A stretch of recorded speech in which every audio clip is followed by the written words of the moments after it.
Hey everyone, Matron here bringing you the Game 2 of the Best of 3 series between Boxer, spawning as the Red Terran, and OGS Zenio, spawning as the Blue Zerg. So this will be the second game of the series. Zenio did drop the first game on Metalopolis. Pretty short game, a lot of marine and bunker play by Foxer. So on this map, Shakura's Plateau, we will have far cross-position spawns, which Zenio is going to have to like, as there won't be much early pressure. He may actually go for an early hatchery rather than that pool, which he did on Metalopolis, and was not able to bring you too many details about these players in that first game as it was so short. But both these players did compete in the last GSL. Boxer made it to the finals against Nest T, losing 4-3, and OGS Zenio actually knocked out Idra 2-0 with some good Roach and Overseer play. So you may have seen those games as GSL quite popular and just a different kind of play from the Korean players. Again, as I mentioned in that first game, a lot more micro intensive. They use fewer units, they use more basic units, and they often do not get into the late game stages, which we see from the North American players. Looks like the barracks coming out for Boxer at this point is not yet scouted, as the Terrans do not scout all that early. And looks like Zenio sending out this Overlord, and once he knows that Foxer is not here, he will know that he is in the cross-diagonal position, as you will not spawn in the close positions on this map. So it looks like he is going to opt for this hatchery first, throwing down a 15 hatchery, no pool yet. And we do see a second barracks, and look at the positioning on this barracks. If an Overlord was coming in from the right hand side here, it would only see the one barracks, and it would see the second barracks just a little bit later. So a lot of Terran players like to separate those barracks just so the opposing player does not know how many barracks they currently are on. Though Zenio is going to see these two barracks, or he's going to see this one and assume a second one is already done. Marine coming out, and it is going to be able to take down that drone if it does not get out of there quick. And it looks like the SCV going across for Boxer at this point.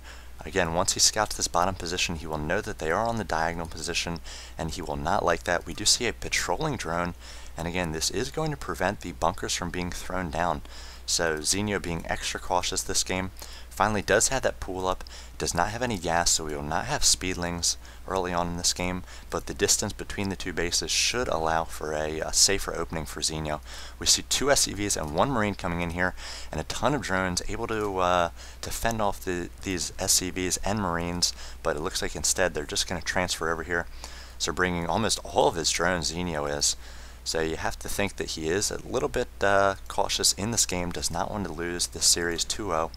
Is also throwing down a spine crawler as well, and bringing out a bunch of early Zerglings. Again, every Zergling the Zerg player does make is half a drone, so most Zerg players do not want to make all these Zerglings, but being forced to by the early pressure from Boxer.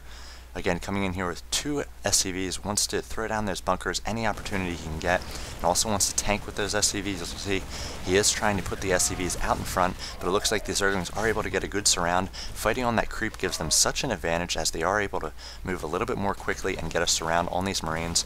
We see Boxer doing his best to take out a few Zerglings here, as he tries to retreat away from the pack of bugs here.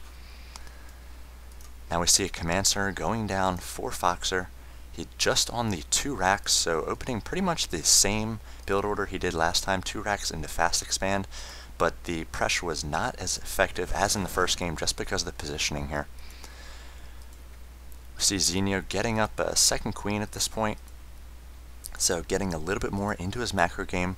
He's got decent saturation, 23 workers compared to the 22, and the Zerg player could be exploding the number of drones he has at this point. As he has fended off that early pressure.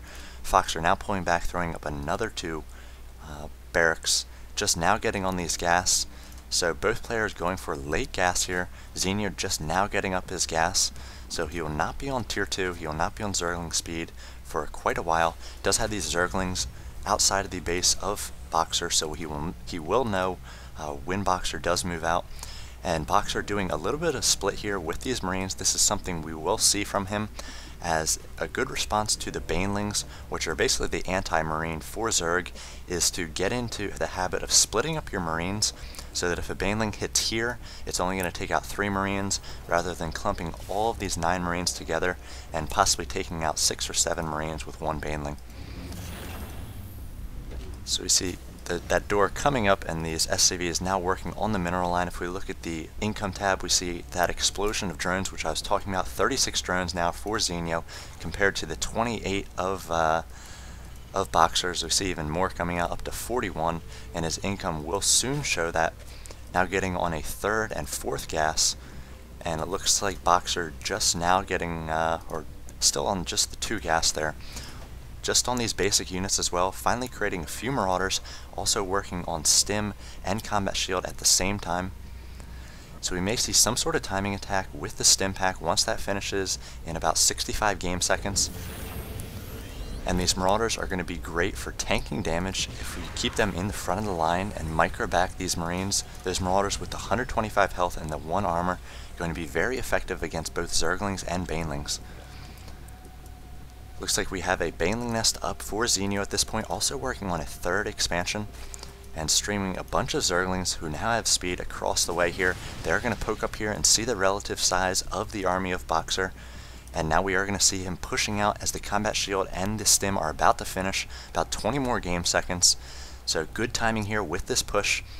And we see Zenio preparing these Zerglings here. He also has the 1 spine. He's moved into a little bit better position, and he also is creating 8 banelings. So we see these Zerglings moving down to the bottom of the ramp, so hopefully out of sight of Boxer here. And he's going to try to get a bit of a surround on this ramp so that Boxer cannot micro away these units. 1 late baneling coming to the party here, and now Boxer is going to suspect this, but he is going to get a surround on this back Marauder there, and then doing a lot of damage with that baneling, able to take down a number of Marines, almost 2/3 of the force of Boxer there. And it looks like this little bit of aggression with another baneling coming in there is going to be cleaned up nicely by Zenio, and then also picking off these rallying Marauders. So if we look at the army tab, 775 to the 500 of the Terran player, and he did lose all those Marines to those banelings. Has to be a little bit more careful, was not able to micro away, as Zenio did a good job bringing those down here, and then he was able to do a little bit of a pincher attack on that ramp. Now we see more Zerglings. He wants to keep constant pressure on the front door of the Terran player, and he also wants to get a constant read on how many units the Terran player has.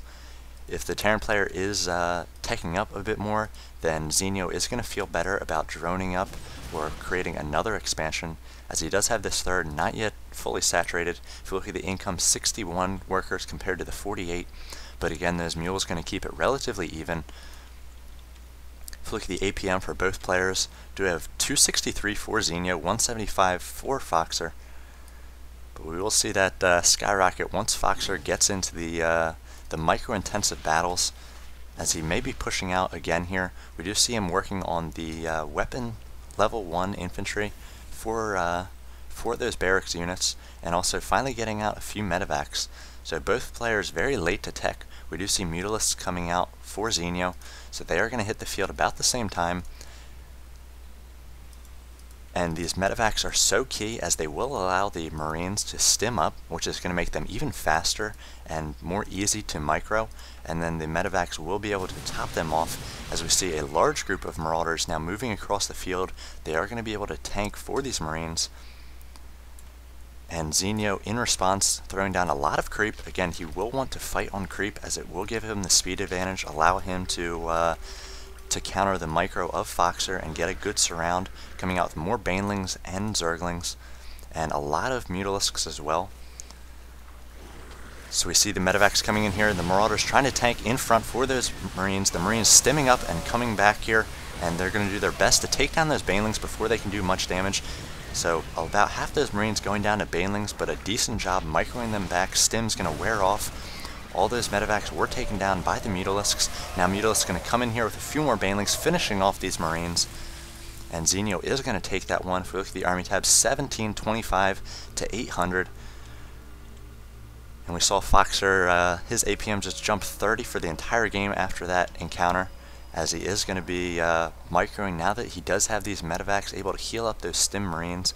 He's going to be constantly reinforcing, as he does have a scouting factory coming in here, constantly reinforcing marines, and wants to keep constant pressure on as well. Zenio, for his part, just macroing up to 72 harvesters, and his income is now finally more than the Terran player. He has a number of spine crawlers protecting this third expansion, also spreading creep quite well, and is getting a decent amount of mutalisks. So we see 10 marines and 2 medevacs coming out for Foxer.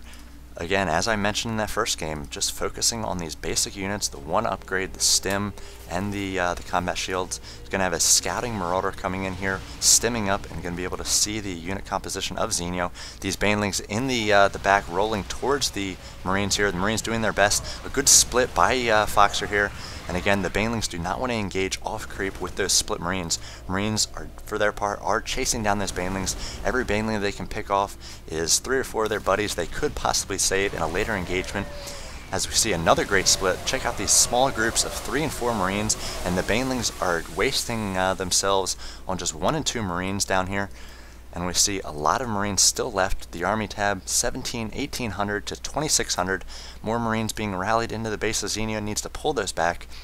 Need to have a handle on all your marines, as we see 4 medevacs. So he did skip a medevac cycle on that last attack, now be able to bring in 4. And once you get a critical mass of medevacs here, these marines are going to be able to stim, go every which way as much as they want. More scans coming in here, trying to take out a bit of this creep. And we see a good split here, preparing for banelings. And that Overlord going down did sidecap Zenio for just a moment here. 164 over 162. Now we see all these marines grouped up. If these banelings could get in here, they could do a lot of damage. 2 more medevacs coming in, so 6 medevacs total. And now we see the Zerg player wanted to engage there, but thinking better of it, pulling back to this creep. Really going to force the Terran player to come in here and fight on his terms. Foxer, for his part, taking down all these creep tumors, and good split on these marines constantly. Anytime he's going to go back to his base and macro up, he's going to make sure these marines are split. All these banelings rolling in here, able to take down almost all the marines. Just so many banelings, and not great splits. Most of those marine clumps were in the 5 and 6 marine range. We do have infestors coming in here with that fungal growth, able to stop the micro of these marines. And now coming in a little bit too late here are these reinforcing marines. They will be taken down quite easily by the one baneling here. Wants to get in on the action, and all these mutalisks as well.